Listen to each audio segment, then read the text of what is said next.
المشاهد التي تابعناها لغرق الكثير من الأراضي بالتأكيد سيكون لها تداعياتها على سير المعارك خاصة مع الشواهد على بدء الهجوم. Ahora toca Ferretti lo dejaron sin piloto, no es la primera vez que pierde el bigote. No, Ya lo había apostado. ya lo había apostado. Bueno, ¿qué palabra tienes? ¿Problema? Vamos a abastecer de información. Vamos a abastecer. ¿Abastecer de manzanas o de uvas? Nggak seperti Piala Merdeka yang ditukangi oleh Malaysia. Kini laga timnas Indonesia di putaran ketiga kualifikasi Piala Dunia Zona Asia antara Indonesia versus Bahrain dan Indonesia versus Cina yang baru akan digelar pada bulan depan sudah banyak diburu oleh TV internasional. Pasalnya sebelumnya Indonesia membuat dunia terpukau dengan kemeriahan supporter dan juga animo pecinta sepak bola Indonesia. Namun sebelum lanjut, alangkah baiknya kalian subscribe, like, komen, dan jangan lupa nyalakan lonceng notifikasinya agar kalian gak ketinggalan update berita menarik dari timnas Indonesia setiap hari. Kalau sudah, mari kita lanjut. Ya, laga timnas Indonesia di putaran ketiga kualifikasi Piala Dunia Zona Asia akan kembali lagi tepatnya pada bulan Oktober mendatang. Timnas Indonesia dijadwalkan akan menjalani 2 pertandingan away saat Indonesia versus Bahrain, lalu yang kedua Indonesia akan menghadapi China. Dalam 2 pertandingan tersebut, kemenangan akan menjadi prioritas utama dari skuad pasukan Sintayong demi memuluskan langkah ke babak selanjutnya kualifikasi Piala Dunia Zona Asia. Namun kini yang menjadi menarik adalah pertandingan tersebut ternyata sudah banyak dinantikan oleh para pecinta sepak bola bahkan hingga ke mancanegara. Tak terkecuali dari media-media besar dari Eropa hingga Asia pun ikut menunggu atau menantikan dengan penuh harap cemas laga antara Indonesia versus Bahrain dan juga laga antara Indonesia versus China. Hal itu terkesan tidak berlebihan. Pasalnya, timnas Indonesia saat menjamu Australia di Stadion Gelora Bung Karno, Jakarta, dan juga saat menghadapi Arab Saudi beberapa waktu lalu membuat gempar dunia jagat raya.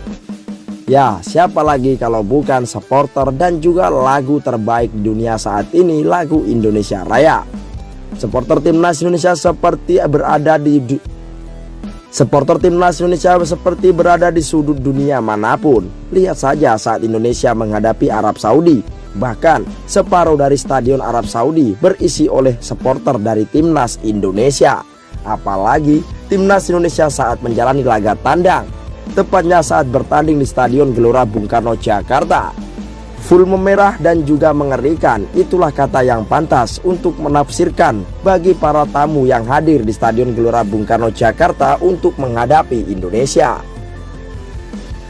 Dan tak sedikit pula yang membanding-bandingkan antara timnas Indonesia dengan Malaysia yang sebelumnya berhasil meraih juara Piala Merdeka. Diketahui, timnas Malaysia berhasil meraih Piala Merdeka setelah di laga final bertemu dengan Lebanon. Pasukan skuad Harimau Malaya tersebut mampu menang dengan skor tipis 1-0 untuk menjuarai laga tersebut. Namun banyak yang membandingkan soal penonton atau peminat dari laga itu. Ya, jika dibandingkan dari timnas Indonesia, maka sangat jauh berbeda. Laga timnas Indonesia sendiri yang berjalan di Stadion Gelora Bung Karno, Jakarta disaksikan oleh 70.000 lebih supporter dan juga fans dari timnas Indonesia. Sementara laga Malaysia dan juga Lebanon yang bertajuk final Piala Merdeka hanya ditonton oleh puluhan orang, yang membuat stadion seperti tak berpenghuni dan juga menampilkan suara yang sangat sunyi. Tentu saja hal itu membuat para pecinta sepak bola Malaysia merasa iri hati terhadap Indonesia yang sukses menyelenggarakan kualifikasi Piala Dunia Zona Asia dengan begitu meriahnya. Ya, apalagi PSSI merilis resmi 48 negara yang berhasil menayangkan laga tersebut dengan sukses juga. Tentu saja hal tersebut menjadi pendapatan negara tersendiri bagi setiap negara yang menampilkan atau menayangkan laga timnas Indonesia di babak kualifikasi Piala Dunia. Nampaknya hal itu bakal terulang kembali saat Indonesia melakoni laga kualifikasi Piala Dunia putaran ketiga zona Asia tepatnya di bulan depan atau bulan Oktober saat menjamu Bahrain dan juga China. Ya, tentu saja laga tersebut dinantikan oleh banyak media-media besar asal Eropa. Bahkan media Bahrain hingga media Cina pun sudah tak sabar menunggu laga tersebut.